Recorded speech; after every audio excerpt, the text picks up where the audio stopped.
Good afternoon mga lods. Welcome to my vlog. So ngayon, kita po natin yung ating mga pinya na ito, ang daming mga bunga. So ang problema lang nito, kasi binabanatan ng mga ibon. Gaya nito lods. Yung ginagawa natin, lagyan natin ng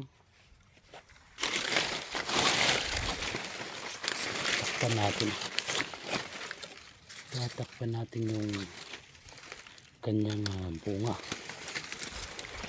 para kain ng ibon. Terus ito, binabanatan niya kasi dito kain nila. Natin yun, takpan natin yan ng magsisilbing protection ito kanyang dahon. Takpan natin paikot para hindi niya maamoy, kasi ito ano to malapit na tumahinog ang doon yun, tinakpan natin yung iba yun. Ito tsaka yung mga malalaki lang natin takpan, kasi dun sa baba yung malalaki doon. Takpan natin kaya masayang kasi yung ating pagod, kakainin lang ng ibon.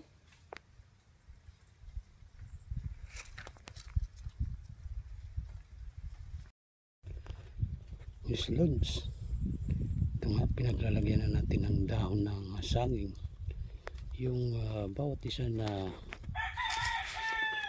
ang bunga ng pinya hanggang sa baba na magsisilbing proteksyon sa kanyang bunga para hindi to kainin o tukain ng tawag sa probinsya stickling. Yun, kaya kinagyan natin tayan doon. Yun ba, mga after 1 week.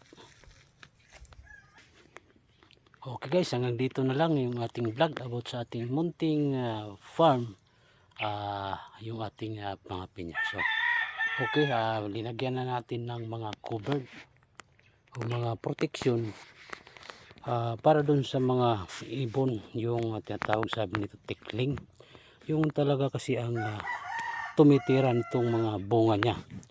So yun, pag nakakaamoy na mahinog na, tinutuka niya kaagad yung bunga, kaya nare-reject. Minsan naabutan natin kalahati na lang, pero para sa baka ano talaga tayo, baga makinabang talaga tayo,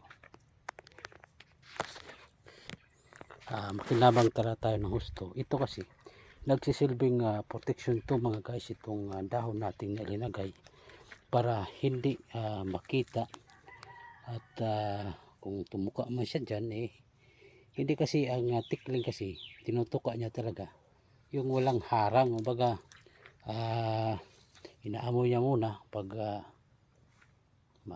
ano niya na identify na hinog, yun tinutuka niya, binubutas niya. So ngayon ganitong kakapal ng harang na dinagay ko, sisilbing proteksyon ng dahon ng saging. So hindi na makaka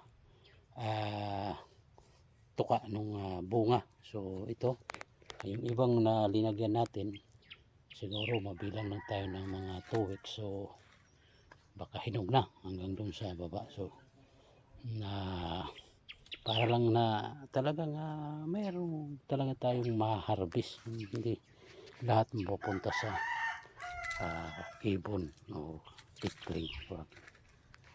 So hanggang dito lang muna guys yung ating vlog dito sa ating munting farm, yung ating pinya.